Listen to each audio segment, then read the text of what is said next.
Hi, this is for the recent installed CarPlay box on a Range Rover Sport 2012. You have to remove all of the center console. You need to remove this section and both vents and take the screen out to get to the box for what drives the touchscreen, and obviously plug into that. I sat my main box, what comes with it, underneath the center console. The wires are long enough to reach. So when installed, what you get is, obviously you still got your touch screen, but you lose the nav, the factory nav. It's missing on there because you've taken that lead out and plugged the new box in. So to get to it, if you press the nav button, you now get CarPlay. Obviously it has Android Auto, but being an iPhone, I get this. So it's still touchscreen, you can still use it.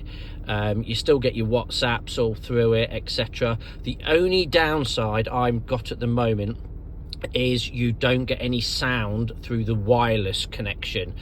This is connected to my phone. I'm not wired in at the moment. You can see the cables down here, which is obviously still connected into the USB underneath.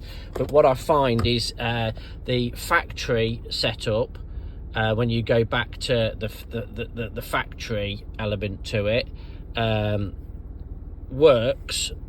What you can get though is, this is where you go into the setup menu. You get iOS or Android. You can mirror and you can go via the US media.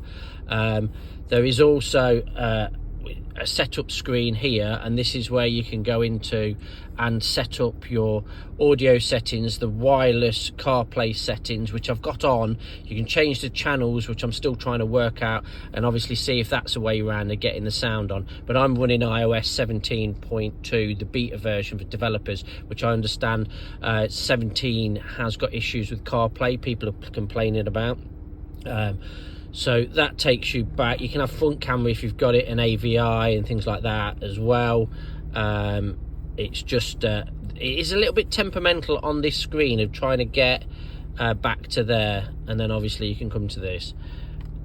So back to the home, obviously the audio, the way I get it to play and it all works fine, is I hardwire my phone in and leave it sat just here, but that will then control, you can control through when the audio's on, you can control through the CarPlay, the music, etc., and all the other stuff and things like that. And obviously the phone calls all work because you are actually connected to the factory one, even though it works through in the CarPlay. You can control it and everything that way. So it's a little, just a bit of explanation, a little bit about upgrading your screen, the existing features, to having CarPlay. Any questions, give me a bell.